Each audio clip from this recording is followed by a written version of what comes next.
So our ideology is to conduct this webinar series to study in a smarter way. So to clear your examinations, this might will help you to analyze the subjects and come across the question papers and modules which we have given in our websites, which will help you to come over the examinations in a very easier manner.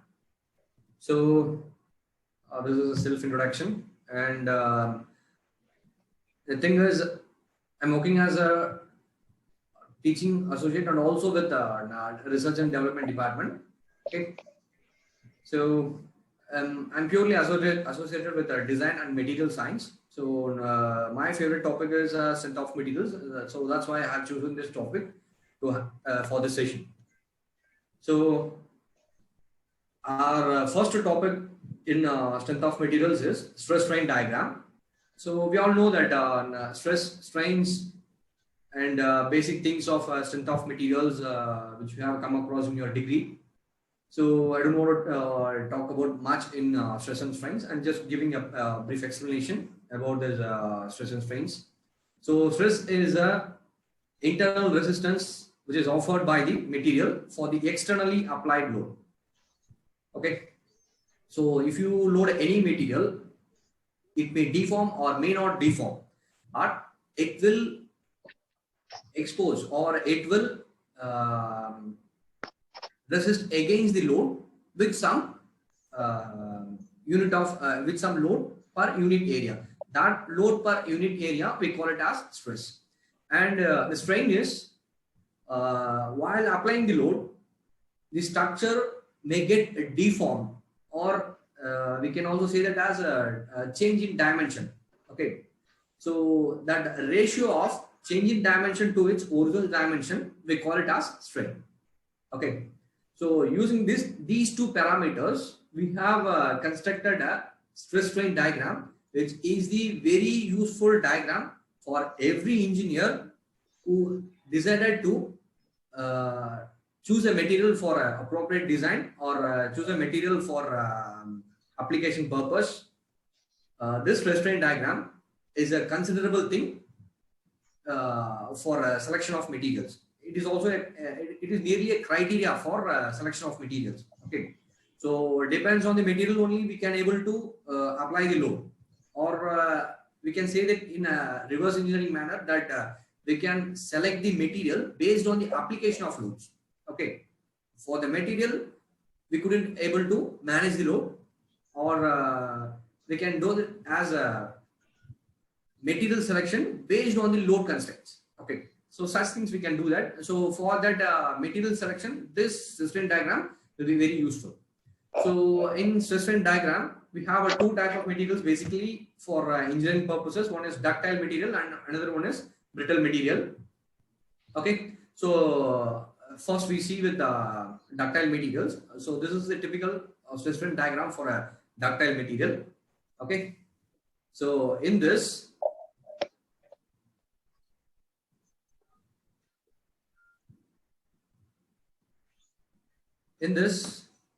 stress which is plotted in the x-axis, y-axis, and strain which is plotted in the x-axis. The reason is here the thing is, this is the cause of this strain. Okay, with respect to the material property. So if it is a ductile material, then the stress strain diagram line will come across like this. Okay, so this stress strain diagram will indicates the strength of a material, or usage, that is the effective usage of material for your application. So the thing is,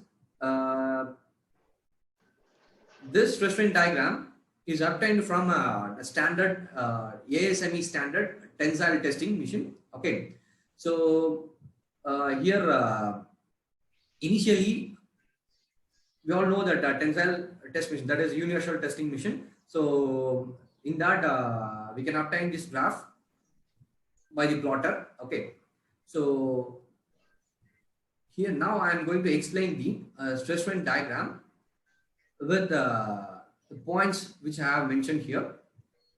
So each and every point has its own character. So depends on the character, the material behavior will differs on the applications. Okay. So some material having different points here. Okay. This is not the standard stress strain diagram for all the ductile materials. It may vary with respect to the composition of materials. Okay.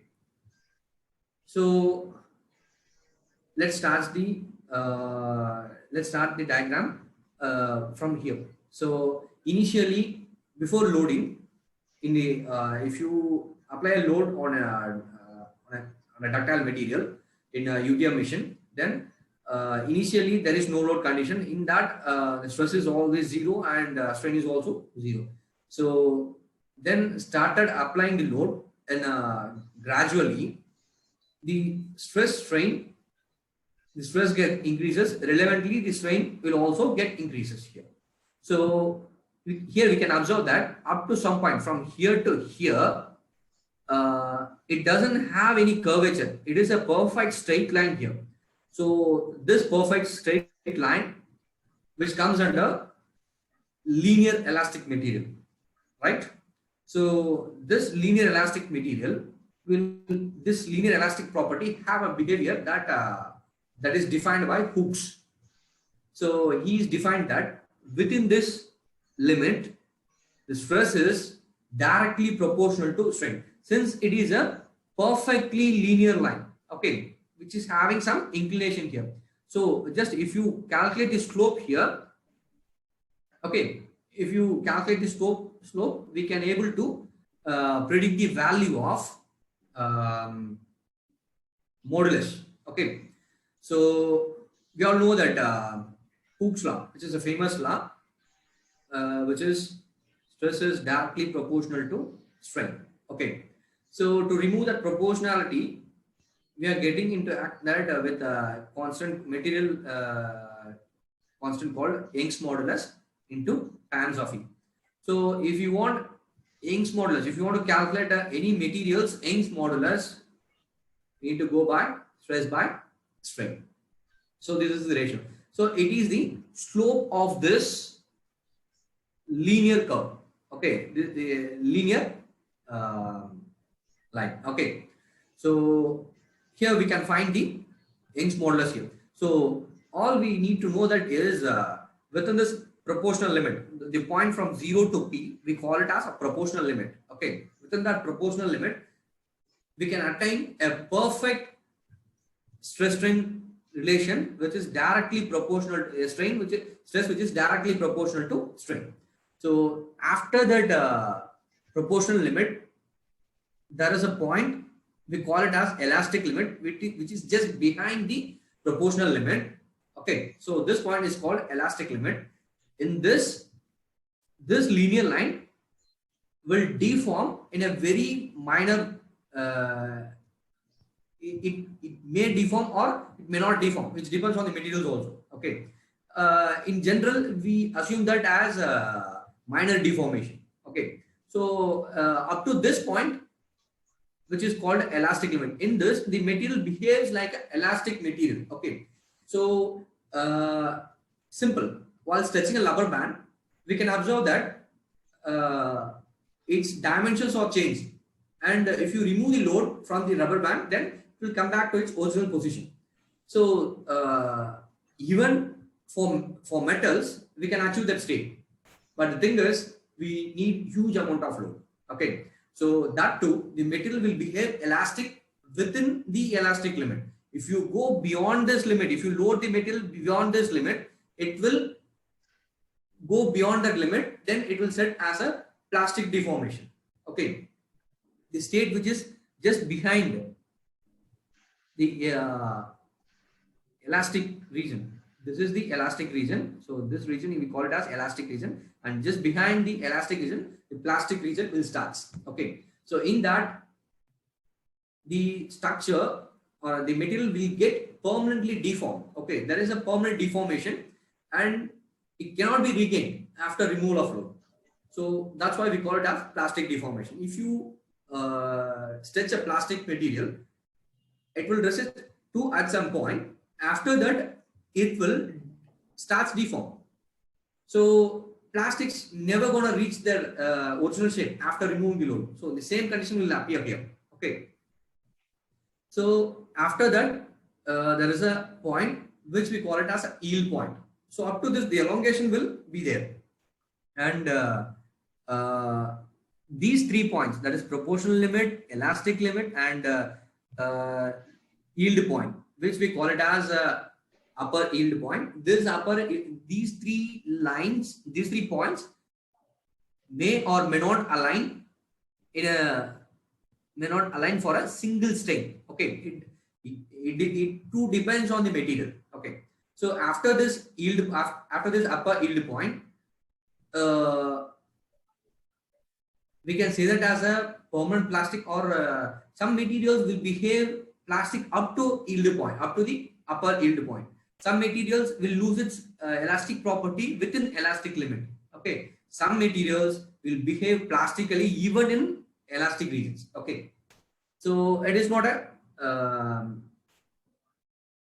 common diagram for all ductile materials. Okay, so after the upper yield point, the yield curve will starts to yielding. The yielding means which is resisting extra load for the same strength. Okay, so this is that's why we call it as a yield point. Okay, so the curve starts to bend, and see here the curve should go like this, but it is a true curve. It should go like this, but what happened here is it just starts to bend like this. Because, what I am seeing is here the stress is the peak, and the strain is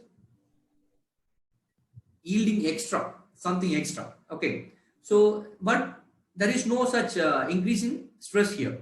It is getting decreased to up at some point, which is called a lower yield point. Okay, so the material behaves like this. If any material behaves like this, then it is called as ductile material. Okay, we can test any materials in UTM machine while plotting the stress strain diagram. We can categorize it as a ductile or a brittle material. Okay, so after this lower yield point, again the curve starts to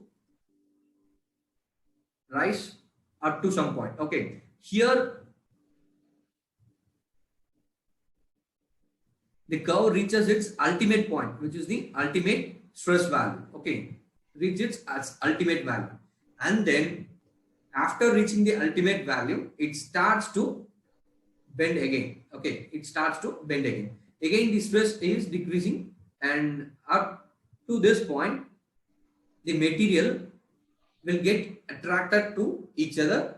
At the point R, it will fracture and get into 2 pieces, which is called a fracture or a rupture strain point. Okay, so the thing is, in this curve, we can see that up to this point, it will behave as an elastic thing. That's why we call it as elastic region. And after this, the material will start to deform. Okay, it is called a plastic region. Okay, so these are all the things.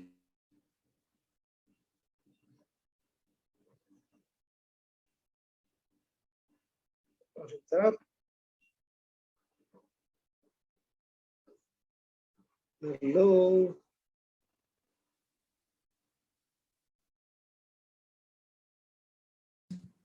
And elastic strength and plastic strength. So such things we need to be calculated from the stress strain diagram. Okay. So next thing is stress strain diagram for brittle materials. So here one more thing. Here we have a unique property. Up to this is the plastic region, perfect plastic region. After this, from this point, after the ultimate point, the stress starts to decreasing. Okay, the stress is decreasing here, right? So it shows that less load is required to fracture a material. Okay, it is you need a more amount of load to reach the ultimate point, but after the ultimate point, we very less amount of room to fracture the material. Okay. So what makes it to behave like this? The thing is necking. So this region, the region up to this region, from the ultimate point of fracture, this is called the necking region. Necking region. Okay. So this is one of the important property of a ductile material. Okay. Only necking forms in ductile materials. Okay. So next thing is stress strain curve for brittle material. So here the thing is no necking at fracture for brittle materials. Okay. Such as cast iron or low cast steel. So such things doesn't behave like a ductile material. So which has a unique curve. Okay. Here there is no such yielding or elastic points, plastic points are here. Okay. It will start from 0 and it will fracture here. This is the fracture point. Okay. Or rupture point. Okay. So this is what the thing which differentiates the brittle material from the ductile material. So we all know that brittle materials are completely rigid materials. We can also say that as a zero deformation materials or rigid materials. Okay. So initially we all use these kind of materials for our engineering applications. Later on we have evolved to use the ductile materials for engineering construction sites and also for automobiles and many applications are there. Okay. So we need to know the difference between the brittle and ductile materials. So there is no necking and no yielding. Nothing will happen here. Starts and it will move and then it will get failure here. Okay. The same stress strain diagram. And we have a typical stress strain diagram for a concrete material. So it behaves something different. So we all know that concrete columns or concrete are used in building structures. Okay, which is the very useful thing which can handle more compression load. Okay, rather than other materials. Okay, so we can say that concrete or concrete columns or concrete beams, we can say that as composite materials also. Okay, it comes under composite materials. So we'll talk about that later part. Okay. So next thing is stress strain diagram for concrete. The ultimate strength in compression is much larger than the ultimate strength in tensile. So we all know that if you want to construct a high-raised building, we need columns and beams. So columns are made for handling the compression loads. Okay. So that's why we are using concretes in columns. Okay. Even if we use beams as a steels, we always use concretes for columns. Okay. Even nowadays we are using steel columns also. Okay. So that's not a matter. So initially we have used this, but the point of using the concrete columns is it will handle more compression load. So this question may be asked in your examinations also. Okay, what is the purpose of a column? What is the usage of column in a structure? Such things will be asked in the general questions. Okay, so here we can see that the stress strain curve, which has a positive loop and also a negative loop here. Okay, so same the stress strain here it starts from 0. Okay, while if you apply a tensile load here, it will start from 0 up to some point. The curve will be linear. After this, it will behave like a brittle material. So concrete is also a kind of brittle material. So pure concrete, that is without the steel reinforcement, it will behave as a pure brittle material. Okay. So after this point, there is no yielding and it will rupture at some point, which we call it as ultimate strength of concrete. Okay. In tension. Note that which is in tension.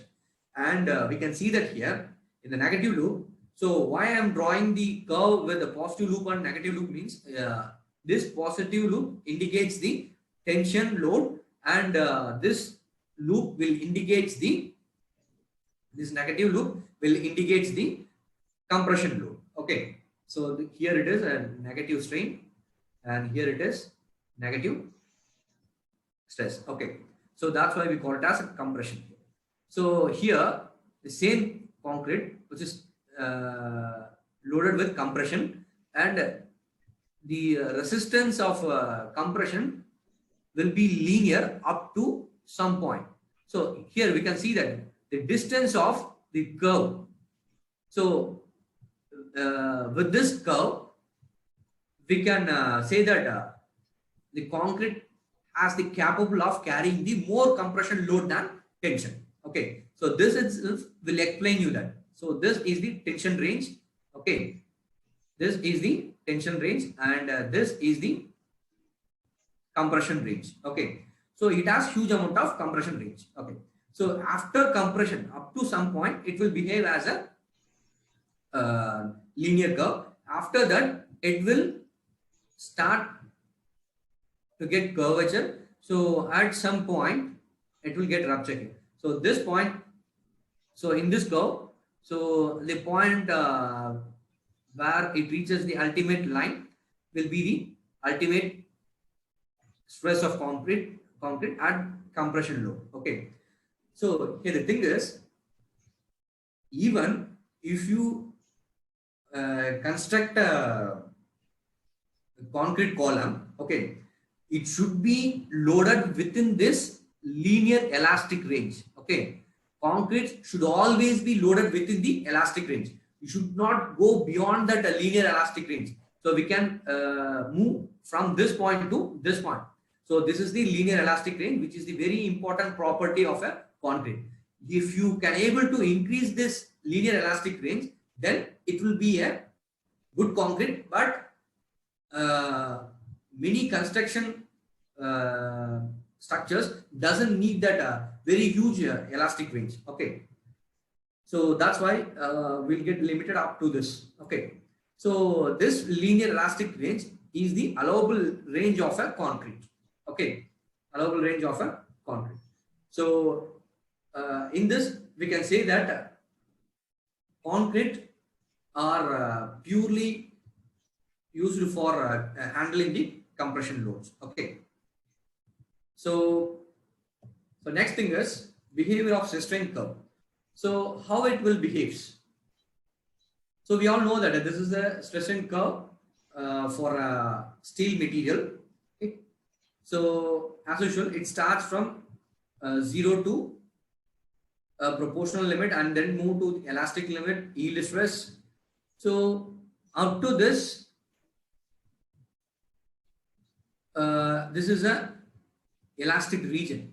Okay, so up to this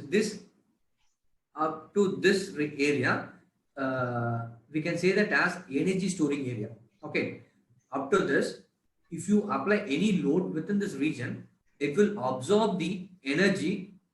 It will absorb it as a strain energy, and it can be regained. Okay, as a spring, as a suspension springs also, and vibration dampers and everything. Okay, so next thing is yielding region. So from this point to, so this area we call it as a yielding region. Okay, so after this yielding, the yielding means which is giving extra elongation or extra strain for the same quantity of load or same quantity of strain. Okay, so after the yielding, the material is getting harder now. So it is, so which we call it as a strain hardening region. Okay, so from this point, from the lower yield point to the ultimate point, the region we call it as the area which falls under this curve, we call it as a strain hardening curve. So this curve says that if you stretch any material beyond its yielding point, it should be, if it is a ductile material. Okay, I'm talking about ductile material. So if you stretch any material beyond its yielding point, at the end of yield point, it will start to resist more load. Okay, so up to attaining up to its peak. Okay, so it will attain its it will resist somewhat which is more than the yielding. Okay, so due to this, which is, we can say that as a hardening section. Okay, how this will get hardened here? Here the material property, the thing is, we all know that cohesion properties of materials or cohesion property of material grains. Okay, so while expanding the material, okay, so the grains which is attached to the grain boundaries, okay, which is attached by adjacent grains, will get stretched. So due to the stretching, okay, what happened means at some point it will resist more. So such extra resisting mode we call it as strain hardening. This extra resistance will form due to the grain boundary of two grains. Okay. So every brittle material, if it crosses its yield limit, it will harden itself. Okay. So the process of hardening by itself due to the application of load, we call it as strain hardening, because we are straining the material to get harder. Okay, so if any material has this strain hardening range, more amount of strain hardening range, then we call it as so much rigid material. Okay, so this point is called ultimate stress. So after this, we call it as necking. So as I said in the previous slide, so after the ultimate point, the curve falls down. Okay, the area which falls under this curve, we call it as necking. Okay, so this is the behavior of sustain diagram for a ductile material. Okay, so the region from this point to this point, we call it as plastic behavior or plastic region. Okay, only this region has more engineering applications. Okay, but this region has more engineering applications. So our next topic is stresses in composite bars. So what is a composite bar? Initially, composites are made 3,000 or 4,000 years ago. Okay, by combining two or more different materials and behave as a single structure. Okay, here also the same condition. A composite bar is made by two or more materials, which is joined together to act as a single material. Okay, if you stretch a material which is the combination of two or more materials, it should act as a single material. Okay, such materials, okay, we call it as composites, and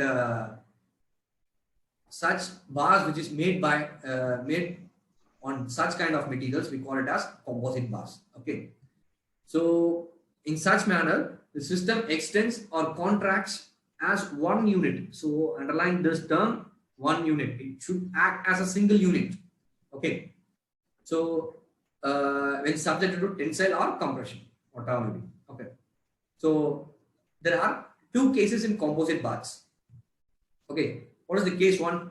The case one is strains are equal. Okay, strains in composite bars are equal.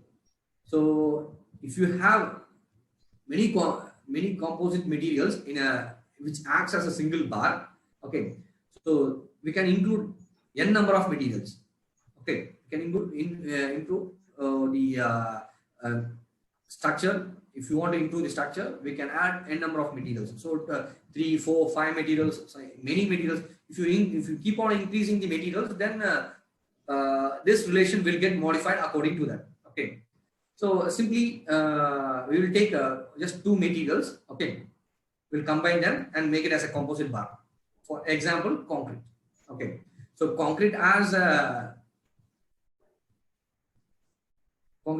more concrete composition and little amount of steel columns. So these are steel and this is concrete. Okay, so if you look into the cross section of any column, you can find this kind of arrangement. Okay, so this process is called reinforced concrete. Okay, this process is called reinforcement of concrete columns. Okay, or concrete beams. Okay, so the first thing is strain in composite bars are equal. So by using the strain relation, we all know that a strain is the changing dimension to the original dimension. If you move on to the linear strain, then it will be modified as change in length to the original length of material 1. That is, strain in material 1 should be equal to the strain in material 2. This is the first case. Okay, so if the lengths are equal, if both the lengths are equal, if lengths are different, then it will be a different scenario. Okay, so this is the condition of first condition of composite bar, and the second condition is the total external load on the bar is equal to the sum of load carried by the different materials. Okay, so this is the total load, okay, which is applied here in this system. So consider two materials, this is material 1 and this is material 2. Okay, just combine them with plates to act as a single material. Just apply a load P, which is here. The length is same. So in such condition, the load which is handled by this composite bar is never gonna be equally distributed in the bar. The material which has more strength will handle more load. Okay, if P1, if M1 has more strength, it will handle more load, and if P2 has more strength, it will handle more load. So the sum of loads which is handled by the materials is equal to the total load. That is, this is P1 and P2. So this relation is based on the condition that the total load acting on the bar is equal to the sum of loads carried by the different materials. Okay, so P, which is equal to the load handled by the material 1 and load handled by the material 2. So we can rewrite this equation as load. So we all know that the stress which is equal to load by area, and for load which is equal to stress into area. So if you apply P1, then it will be A1, sigma 1 and A1. So relevantly sigma 2 and A2. So the total load P, which is equal to sigma 1 A1 plus sigma 2 A2. So we have a problem here. This problem is asked in your examination last year.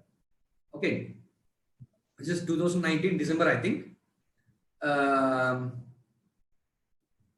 We have a problem here that 4 steel rods with a cross section area of 1 inch square are embedded in a 5-inch diameter light arranged concrete cylinder. The steel has yield strength of 36,000 psi and a modulus of elasticity of 30 into 10 power 3 into 10 power, which is 30 into 10 power of 6 psi. The concrete has a compressive strength of 3100 psi and modulus of elasticity of 3 into 10 power of 6 psi. Assume very strong interface between the steel and the concrete, which cause them to experience identical deflection. Okay, so here it is already defined here. So identical deflection. So the deflection is same here. Okay, a rigid plate is placed over both ends of the cylinder. Okay, and compressive axial force of 1 into 10 power of 5 lb, which is pounds, okay, is applied. What we need is the stress in psi induced in the steel rod. Okay, which this is the steel rods which is kept inside the concrete. Okay, so we need to calculate the stress in the steel rods. We all know that we have two conditions here. The first condition is strains are equal. So since it is having a strain length, so the change in length of steel, which is equal to the change in length of concrete. So which is given here. So if the composite bar having same length, then we can rewrite the equation as this. Okay. So we can say that. Then with this, we can say that in steel, what will be the stress? So this is the first condition, and the second condition is total load, which is equal to sigma s as plus sigma c and ac. So this is how we need to solve the problem. So the thing is, we need the value of stress in steel. Okay, so that we are having a load here.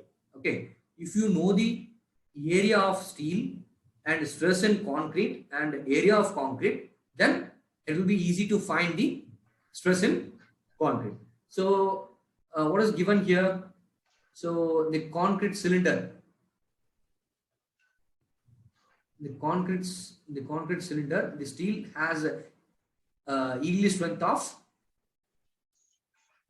36,000 psi, and one more thing, the concrete has a compressive strength of 3100 psi, that is 3,100 psi. Okay, so here we have a modulus of elasticity for both concrete and also for steel. Okay, here the thing is, we have total load here, which is P. Just rewrite this equation. P, which is equal to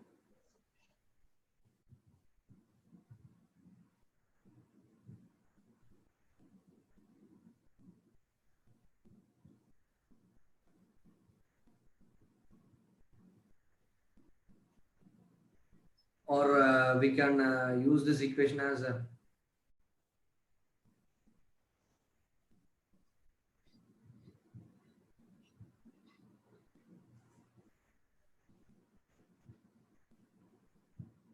or just write this. So here the thing is, we all know that a deflection formula is PL by AE. We all know that a deflection is, so deflection is PL by AE. Okay, here the length is same, and we can use this equation. So P by PL by AE is equal to this load in steel, area of steel, Young's modulus of steel. Okay, and the length of steel, which is equal to the PC LC divided by AC and EC. So here the lengths are same here. So here the concrete length and steel length are same. So just cancel this. We'll obtain the equation PS by AS ES is equal to PC by AC EC. So we can rewrite this equation. So this term we call it as stress. Okay. So we can write it as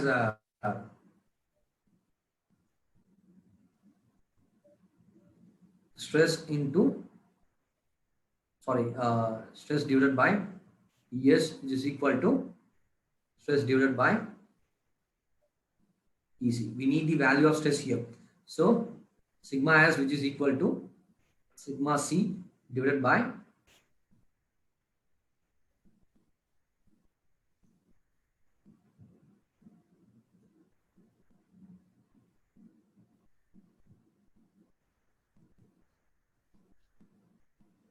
which is EC here into ES.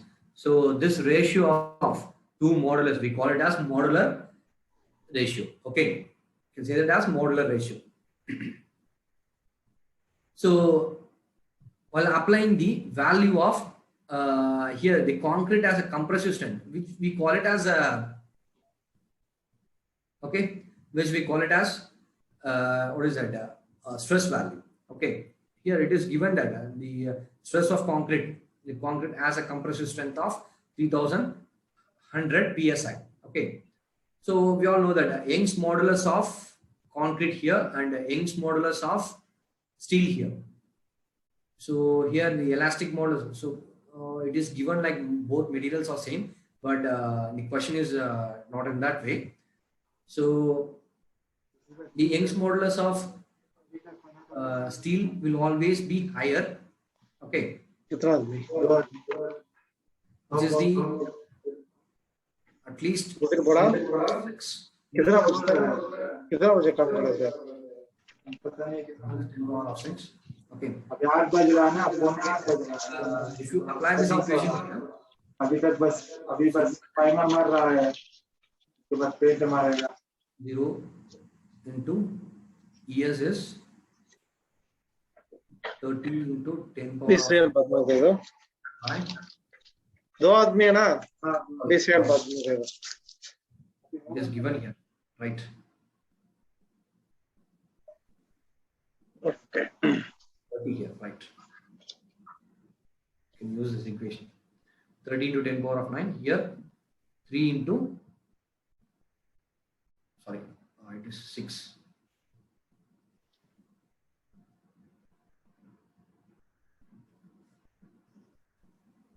Into 10 power of 6. So if you multiply this value with this, you'll get the equation here. Okay. So this is what the thing we need to calculate the value of stress value, the value of stress of a steel. Okay. So here it is already given here, the compressive strength. Okay.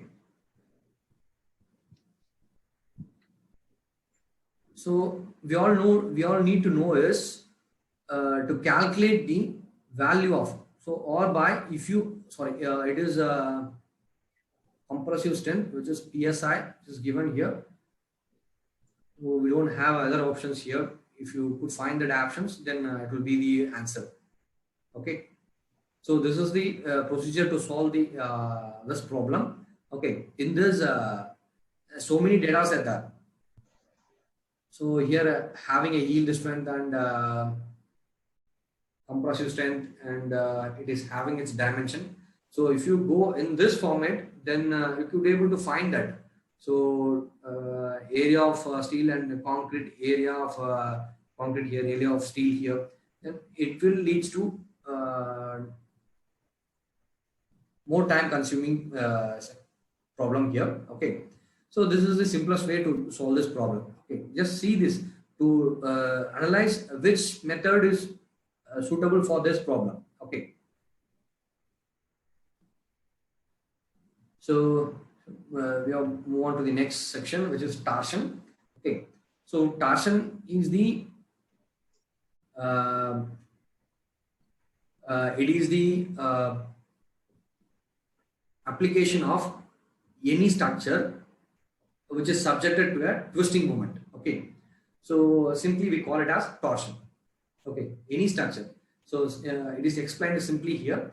So if a bar is fixed at one end and the other end is, which is subjected to a torque, which makes the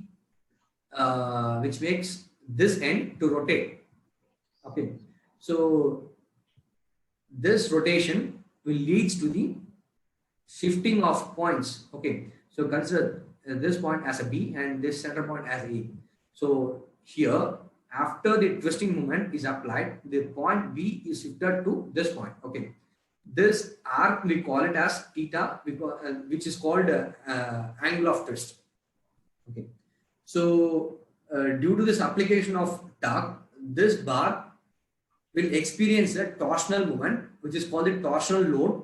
Okay. So this load will create a stress and so it will induce a stress, and it will also generate some strain. Okay. So here the strain we call it as the angle which is attained in the angle of twist, which is maximum at the end, and it is zero at the rigid point. Okay, so it varies with respect to the length. If you have more length bar, then we can attain more torsion.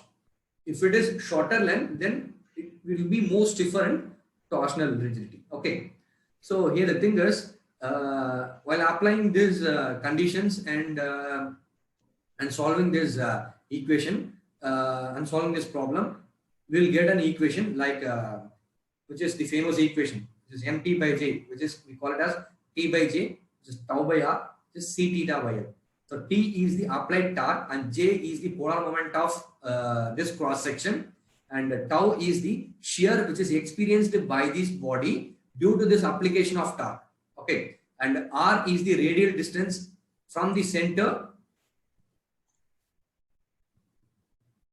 Okay, from the center to the outermost surface. Okay, the distance of the center of the cross section to the outermost surface. Okay, and C is the modulus of rigidity of the material. Okay, and theta is the angle of twist, and L is the length of the material. Okay, so here this torsion is very much useful in calculating the rigidity of any bar. Okay, so and one more thing we need to know that is here the induction of shear stress, which is very peak at the surfaces. Okay, so this is the maximum shear area, and while moving to the center, the shear may get zero here. Okay, so shear may get zero at the center point. So that's why in many applications, many engineering applications or power transmission systems, so we use hollow shaft instead of solid shaft. So solid shaft is much efficient, but it has more mass. It will increase the system mass. Okay, which will increase the inertia of the mass. So while power transmission, so we need a very less amount of inertia. Okay, to work in a system. Okay, and the next thing is we need to know an important term which is called torsional rigidity, which is the product of rigidity modulus and polar moment of inertia. Okay, so we can apply it in any bar which is subjected to a twisting moment. This is the torsional rigidity. This property is very important. Okay, if a material doesn't have torsional rigidity, it wouldn't be able to transmit power from one point to another point. Okay, so for example, if you are coupling a diesel engine with a generator, we need a transmission shaft. Okay, we need a shaft and a coupling. So if the shaft is not rigid enough to transmit that power to the alternator or a generator, okay, so that will increase the deformation and stress induction in the material. Okay, if a body is perfectly rigid, it doesn't allow any vibrations and it doesn't allow any losses of power. Okay, so this is the very important property of a bar or a shaft. Okay, which is subjected to torsion. So these are the assumptions of torsion. So it is similar to the assumptions of bending moment. Okay, assumptions of bending equation. So here the thing is the material of shaft is uniform throughout. So the material should be uniform, that is homogeneous material. Okay, the twist along the length of the shaft is uniform, but it is not uniform. We can see that the twist is not uniform throughout the length, but we are considering it as a uniform twist along the length of the shaft. The normal cross section of shaft which were plain and circular before twist. So it doesn't be exactly the same circular cross section after loading. That will deform because the maximum shear will appear on the surface. So it may get deformed. So all the dimensions of the normal cross section are straight before and after twisting. So the same thing, the maximum shear induced in the shaft due to the twisting moment does not exceed its elastic limit. Okay. So this is also the assumption. So these are all the assumptions. So in this, the third assumptions and second, which is the most important one. Okay, please remind it in your mind. So next thing is terminology of helical spring. So first thing we need to know what is a spring. Spring is a mission element which is used to absorb energy. Okay, so it is also a energy storing element. Okay, so and also it is also used for vibration dampers and shock absorbers. Okay, such things can be attained using the suspension springs. So here we have to go through this terminology to solve some problems. We need to know these things before solving the problem. If any problem which is asked in suspension springs, these are the key things to solve such problems. Okay, so that's why we are focusing on this section. Okay, so terminology. First one is spring index, which is the ratio of coil diameter, that is a mean diameter to the wire diameter.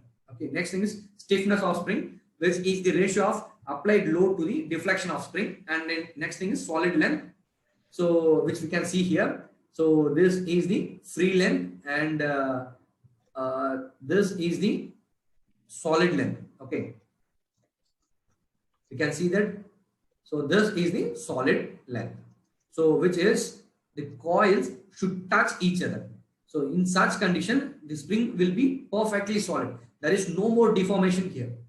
Okay, such condition is called solid length. So next thing is free length. If you know the total axial gap, then we can able to calculate the free length. Okay, and the deflection and coil pitch. So it has some formulas. Please remind it. Okay. So before going to the examination, please note these points and please go through this point, and it will be very useful for solving the spring related exam, the spring related problems. Okay, and the length of the spring, to calculate the length of the spring. So this is the formula. This is the length which is equal to pi d t. But pi d is the circumference of the coil. Okay, pi d is the circumference of the coil into number of turns. So it asks how much number of turns. So which is the length of total length. So the length which is twisted as a coil. Okay. So to find the length of spring wire, we use these formulations. Okay.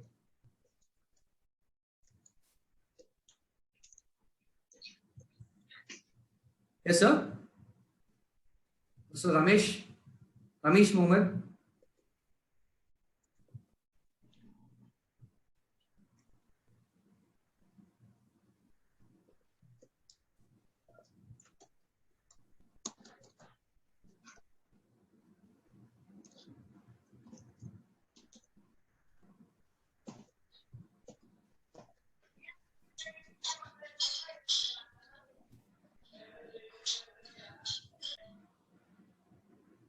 Okay, so we move on to the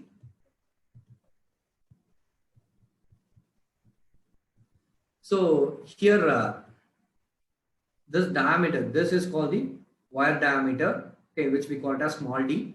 Okay, and from here to here, this is called the mean coil diameter. This is the coil diameter. Okay, and d naught is the outer diameter, di is the inner diameter, so which is called the small d, which is called the wire diameter, and the distance between the center to center of a two coil, we call it as pitch. Okay, so this is called a free length, and this is called this is the spring which is in compressive state. Okay, so from the free length, it is subjected to a load of P max to attain some deflection. Okay, so here the helical spring stress equation. So torsional shear stress in bar, so which can be calculated using this equation. So this equation is attained by the general torsion equation, which is T by J, which is equal to tau by R equal to G or C theta by L. So this is the equation of any torsion. Okay, so using this equation, this formula is attained. Okay, so here the shear stress, which has this formula includes load and mean coil diameter and wire diameter. Okay, so this is the primary shear stress. Okay, and here it is the secondary shear stress. In this, okay, in this primary in the secondary shear stress, on we also call it as a direct shear stress. Okay, which is directly load by area. So if you had these two, there is the torsional shear and also the direct shear, will get the value of resultant shear. Okay.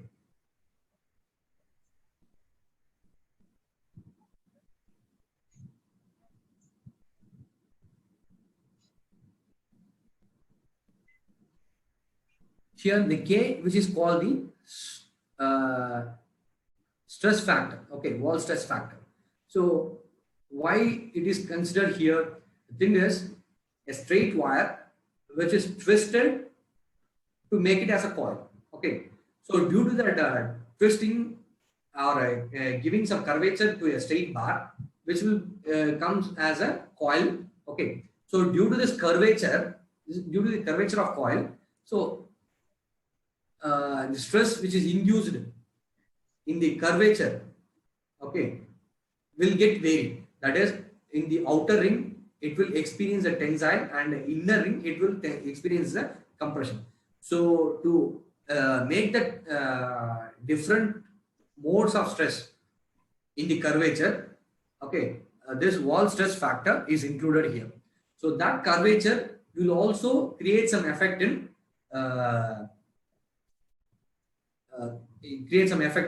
calculation of stress. Okay. So next thing is a deflection of spring. So we all know that stiffness K, which is equal to load by deflection. So the deflection, which is equal to load divided by stiffness, or we can say that as, okay.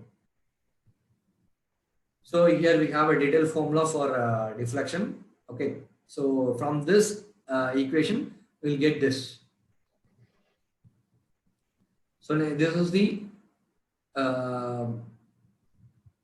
mode of torsion which is applied in the suspension spring or a coil spring. Okay. So we all know that if you extend this spring, what will happen means, so this curvature, this coil will get, this curvature of coil will get decreased. Okay. So if you extend, if you compress, this curvature will get increased. So due to this effect, the stress distribution may get varied. Okay. If you apply the tensile force, it will behave, the curvature will get, if you apply a compression force, it will expand. If you apply a tensile, it will, the curvature will get reduced. So even though the structure behaves in a different manner for the different kinds of load, but the core thing which is happening inside the structure is torsion. Okay. Due to this spiral arrangement, okay, so if you stretch or compress, the coil will start to roll. Okay. If any structure, any cross section, which starts to roll due to the application of load, then it is considered as a torsion.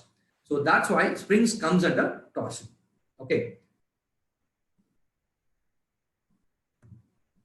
So here we have a small problem. It's made from a spring is made from 0.105 inch diameter wire. If the spring has a free length of 3 inches, a spring constant of 20 pounds per inch, and total coil.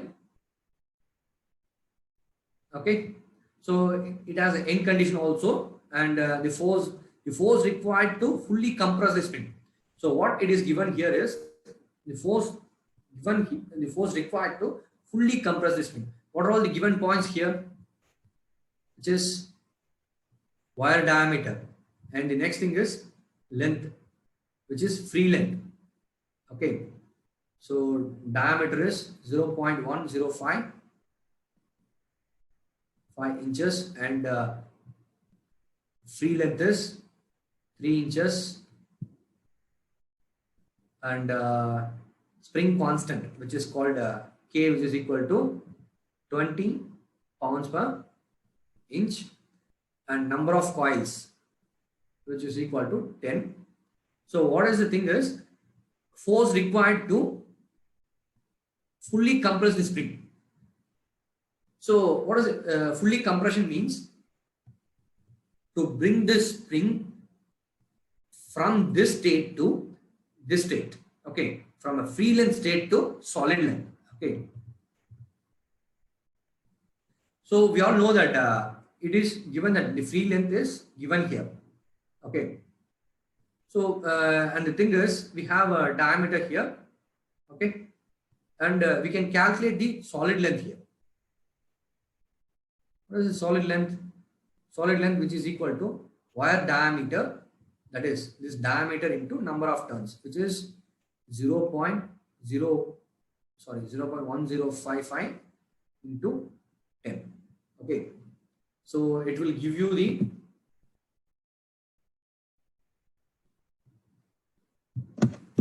what is that? 0.1055 into 10. We'll get it as solid length, which is equal to 1.055 inches. Okay, so if you subtract the, so if you want to find the deflection, so to make this spring from this condition to this condition, the total length, which we call it as deflection here. Okay, so to find the deflection, we just subtract the free length minus of solid length. Okay, so which is 3 inches minus of 1.055 inches, which is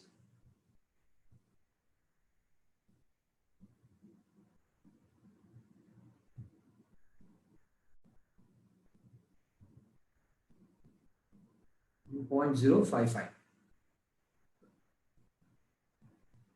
which is deflection is 945 inches. So we know the deflection. To make this deflection, how much load it is required. So here the thing is, we all know that stiffness K, which is equal to load divided by deflection. So what is the load required here? So P, which is equal to spring constant K, which is into deflection. What is spring constant here?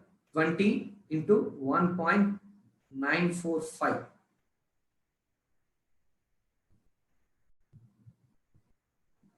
into 20 into 1.945, which is load is 38.9 lb. Okay, which is approximately 39. So C is the answer here.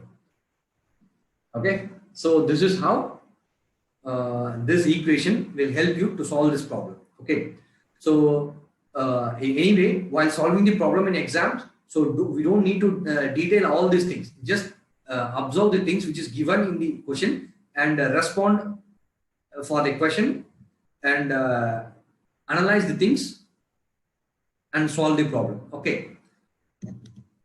So next thing, strain energy stored in the spring.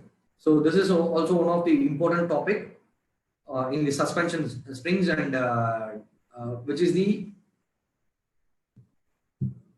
springs which is related to energy, which is purely related to energy storing in springs. Okay, so here for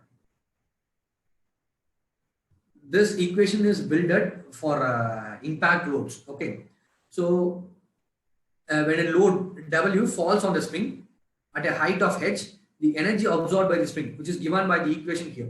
So normally the strain energy on the spring, the strain energy on the spring, which can be calculated as half P into deflection, which is obtained in the graph.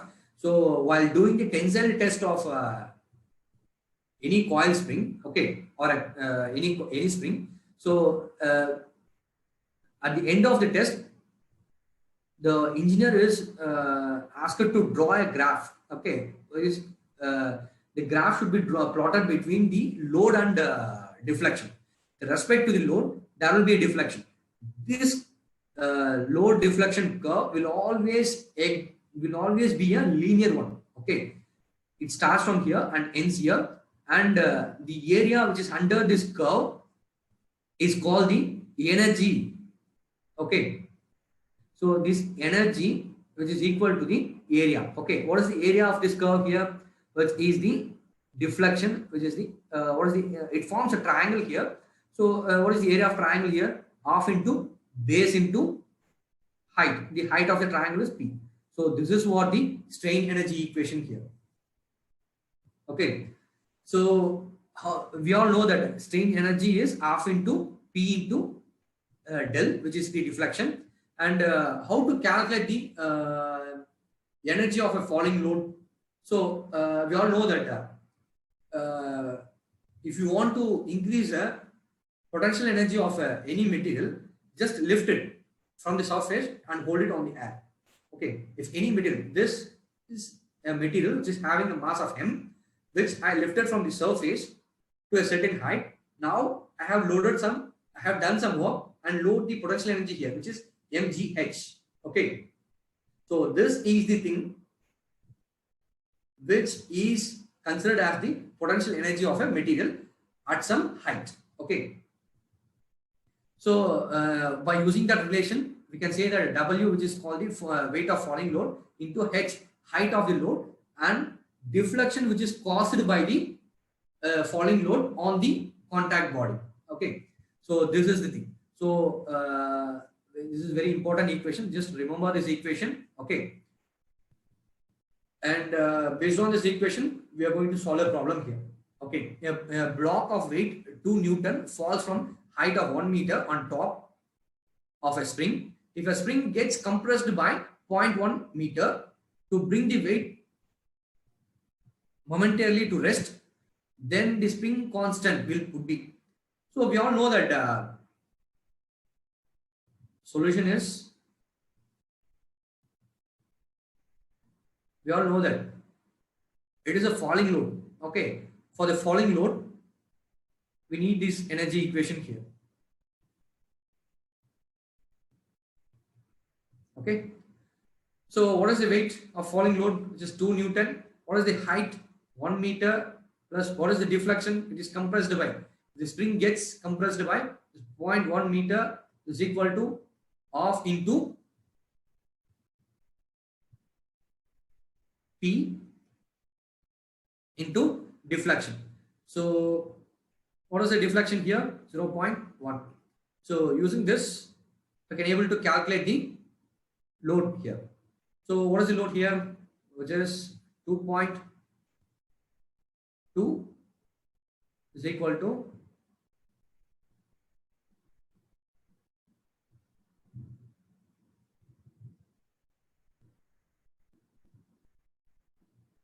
0.1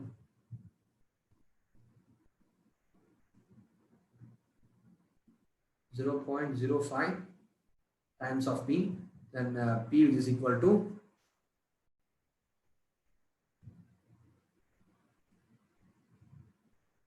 by 0.05, which is 44 newtons. Okay, so this is the 0.1 meter, and deflection is okay. This is what the load which is attained, which is acting on the bar, and we all know that what is the spring constant? Spring constant, which is called the K. So we all know that K is equal to load by deflection. So what is that load? Just 44 divided by deflection is 0.1, then it will be as 440 Newton per meter. Okay, so it requires 440 newtons to create a deflection of 1 meter. Okay, so the answer is D. So next thing is, this is the one of the latest topic which is included in your section, which is stresses in thin cylinders and spherical shells, which is due to internal pressure. So this is the very new topic which is included in your strength of material section. Okay, so here the thing is, if any thin cylinders which is subjected to an internal pressure, which is like LPG gas cylinders, whatever the thing, if it is subjected to a pressure from the inside, then it will experience two categories of stresses. One is the hoop stress or a circumferential stress. Second one is longitudinal stress. The thing is, if a material experiences a pressure on all the sides, okay, so it will expand circumferentially. Okay, so the circumference get deflected, or its circumference get distorted.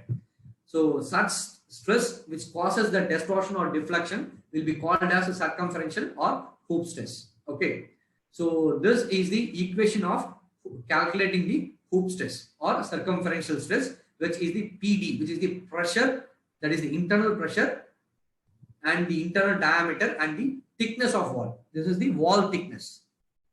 Okay, so it has a very huge kind of applications in oil containers and pressure vessels, pressure lines, everything which comes under these two categories. Okay, any thin cylindrical structures which is subjected to internal pressure, which falls under two failures. One is circumferential stress and another one is another one is longitudinal stress.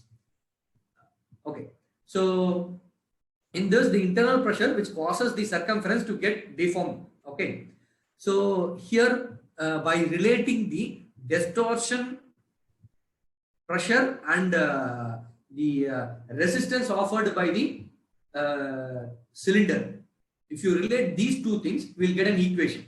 So which is the hoop stress equation, which is PD by 2T. Just remember this equation, which is very important one to solve problem. Okay, here P is pressure and D is internal diameter and T is the thickness. So these three parameters will fix the value of circumferential stress. Okay, so next thing is longitudinal stress. If any distortion or elongation which is caused due to the internal pressure in a longitudinal direction, okay, in this direction, then it is called as longitudinal stress. The stress induced due to that action, we call it as longitudinal stress.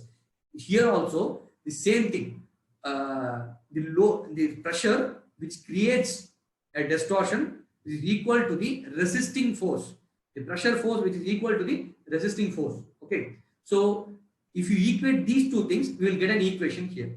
Okay, so this is the longitudinal stress equation.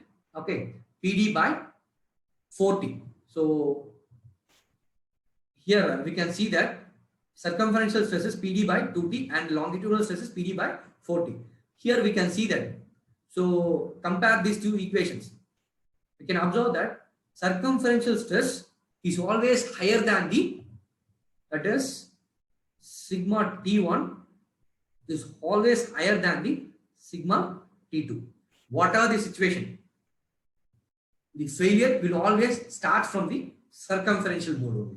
Okay, so this is what the failure of a thin cylinder shells due to the internal pressure. We will solve a problem based on this, and we have some important problems which is asked in your this is the problem which is asked in a December exam, or sorry, this is in March exam. Okay, so this is very latest question paper. So I have picked this question from that latest question paper. Here the thing is, uh, assume the modulus of rigidity G and Young's modulus E, the torsional stiffness of a motor shaft shown in the figure. So this is the motor shaft which is shown in the figure. What is the torsional stiffness? Okay, here we have a setup here. Here the crane which is handles the load of 4,500 newtons. So the tension in the wire will be equal to the 4,000 newtons. So here also the tension in wire which is equal to the T which is equal to 4,500 newtons. Okay. So in this, by using this load, we need to calculate the torsion in this shaft. So first thing, how much torque which is applied in this shafting, we need to calculate that. Okay. So what is the torque which is generated due to this tension? So here there is a drum which is having a 600 mm diameter. Okay. So we can able to calculate the torque from the center of the shaft up to the edge. Okay. This is the radial distance. Okay. So this radial distance which is equal to the 0.3 meter, which is 600 mm means 0.6 meter, and this is 0.3 meter. So to calculate torque, okay, first thing we need to calculate torque. This is the torsional load which is applied in the shaft. So torque which is equal to 4,500 into 0.3 meter. Okay. So what will be the answer here?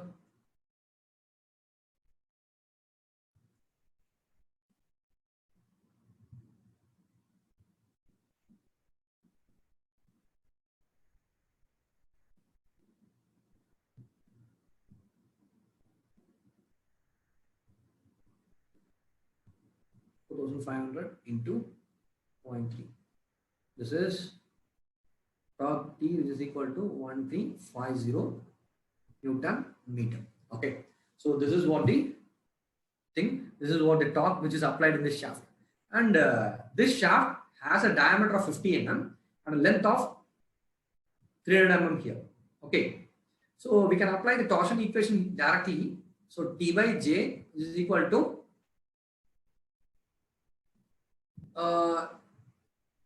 tau by R is equal to G or C theta by L, or here it is given as G by L.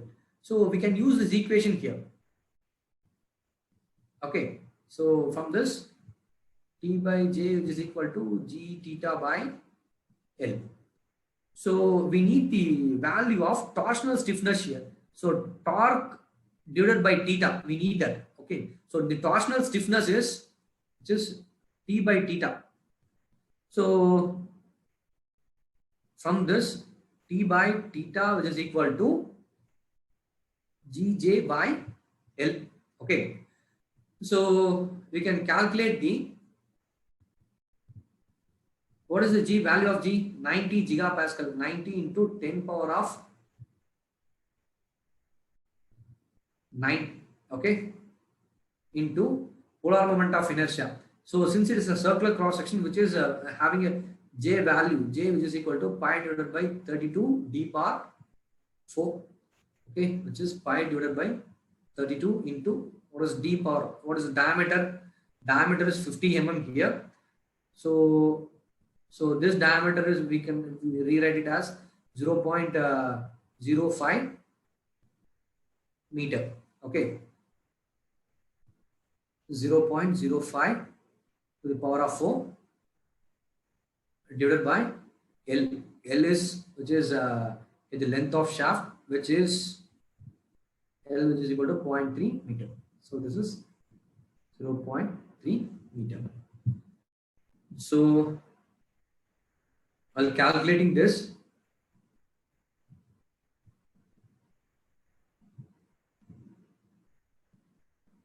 we'll get a value of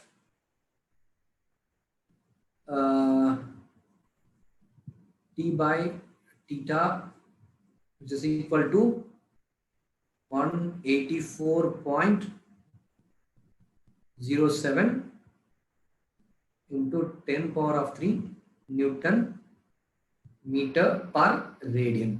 Okay, so this is what the thing. So which is 184.07. So which is close, most nearly to answer B. Okay. Okay. So the thing is, and one more thing, to verify the answer, we need the value of torque. If you calculate the theta value, okay, and equate it to torque, it should be equal. Okay, this is the torque which is applied here. Okay, so we can also calculate the value of T by theta, or using these two equations. Okay, we can able to calculate the theta here. So we have a torque here, we have a J here, and we have L and G and theta here. So we don't know the theta value. If you calculate the theta, then we just divide the torque with the theta, we'll get the same answer. We should get the same answer to verify your problem. Okay. So this is what the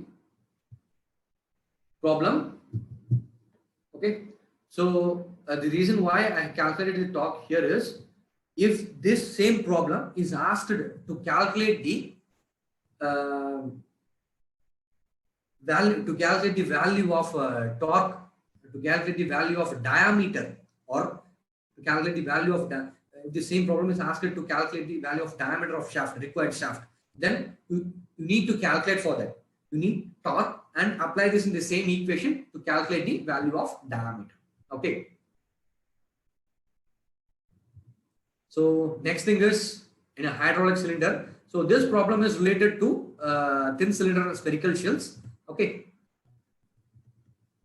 A hydraulic cylinder with an inside diameter of 24 inches. So the diameter is 24 inches and subjected to an internal pressure of, which is pressure is equal to 7,500 psi, and ignore end effect. So a cylinder. So consider this as a cylinder. Okay, I'm having a pressure of P in all the directions. Okay. So the diameter is 24 inches. Okay. Using allowable stress of 20,000 psi. The allowable stress, which is the maximum limit here. Okay. So that's why I mentioned it as a matrix bracket. Okay. So which is 2 into 10 power of 4 psi is the maximum limit. Okay. And required thickness in inches. So we need to calculate the thickness of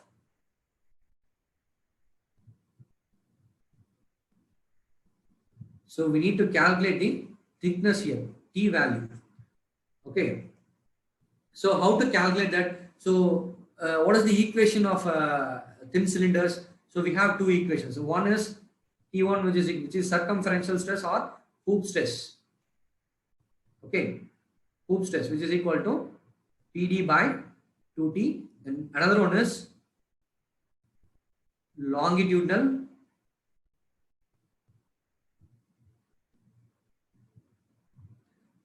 stress, which is equal to PD by 4T. Okay. So we have two options here. So here the thing is, the allowable stress is 20,000 psi. So which condition we have to adapt? We all know that the condition is T1, which is always greater than the T2. If this is the allowable stress, then it should be equivalent to the hoop stress. It should be equated to the hoop stress. Then we have to use this condition. Okay. So we have to consider the allowable stress as the hoop stress to calculate the thickness. So therefore, this allowable stress is equal to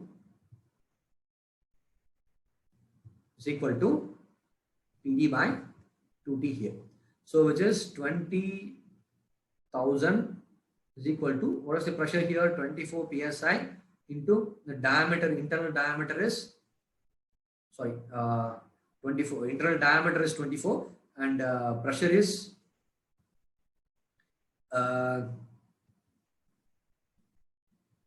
7500 psi divided by 2 into T. So in this equation, we can able to calculate the value of T. So T, which is equal to 24 into 7500 divided by 2 into, which is 4.5 inches. So this is the minimum thickness required to handle this pressure. Okay, the minimum thickness required to handle this pressure. So the answer is more related to B. So this is what the answer. So this is how we need to solve these problems using thin cylinder and thin cylinders which is subjected to internal pressures. Okay, so that's all for this session today. So I hope you have enjoyed it, and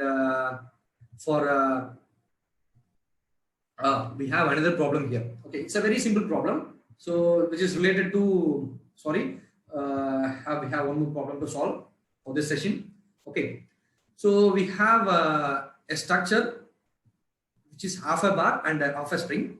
Okay, here a steel which is having a Young's modulus of 30 into 10 power of 6 psi, bar having a cross section of 0.375 inches is mounted as shown in the figure. The spring has constant of 10,000 pounds per inch. The normal coefficient of thermal expansion is 6 into 10 power of minus 6 inches per inch Fahrenheit. So the increase in force will be produced in the bar by the temperature increase of 300 Fahrenheit. So this is thermal stress conditions. Okay, so we all know that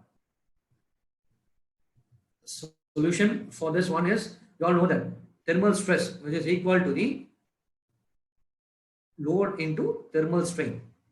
So the thermal strain, we call it as alpha into T. Alpha is the coefficient of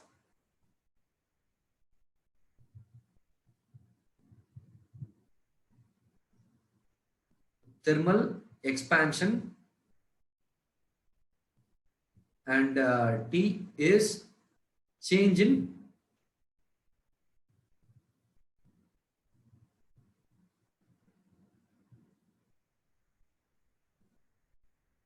temperature. Okay, so if you apply this here, then we will get the value of stress here. Okay, here the thing is, due to this increase of 300 degree Fahrenheit, okay, load, this bar will get stretched in this direction because this side is fixed and it is having a deformation in this direction. This deformation will create a force in the spring. Okay, so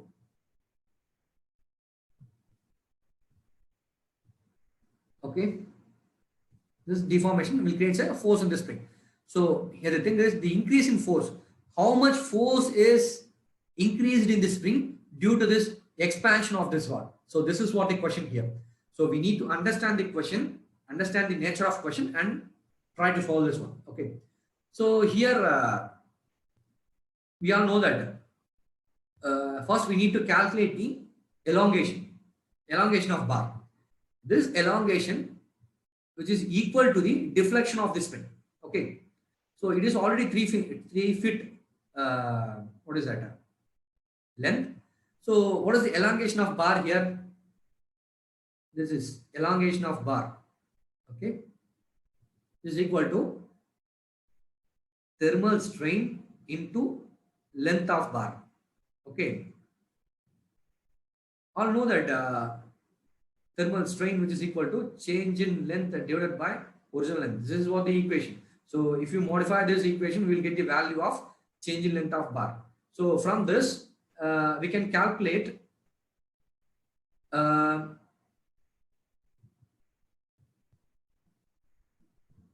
change in length of bar is equal to, what is the thermal strain here, which is alpha T. Okay, alpha T into length of bar, which gives the deformation. So what is the alpha?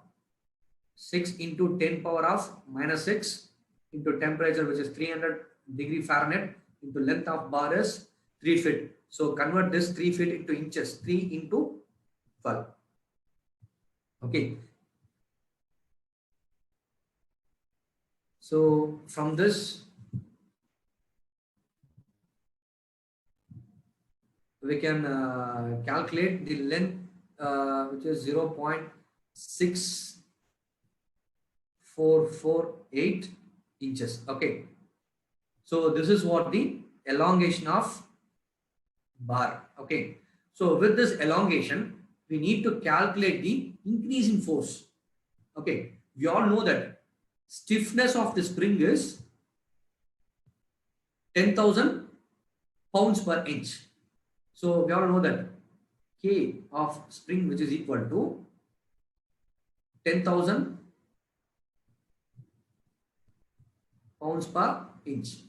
So we all know that Ks, which is equal to load on the spring divided by deflection of spring. So here the thing is the expansion of bar, which is the compression, that which is the deflection of spring. If you expand in this way, then it will decrease the length of the spring. So this is the deflection of spring. So we can say that as deflection of spring, which is equal to the deflection of bar. So therefore, to calculate, which is equal to stiffness of spring into deflection of spring. So which is 10,000 into 0.064. So therefore, load which is required, which is acting on the spring due to the application, which is equal to 644.8 lbs, I think. Okay. So here the answer is more related to C. Okay. This is more related to C. So we have neglected many, what is that? Many decimals after the 0. Okay. So it is an approximate answer. So which is most nearly to 624 pounds of force. Okay. This is how we need to calculate in thermal stress conditions. Okay. So this is a kind of what is that? Integrated system. Okay. It is a combination of a bar and a suspension spring. Okay. So this is how we need to calculate. So with this, we are going to end this session. And thank you guys. I hope you have enjoyed this and you have showed some patience while attending this session. And if you have any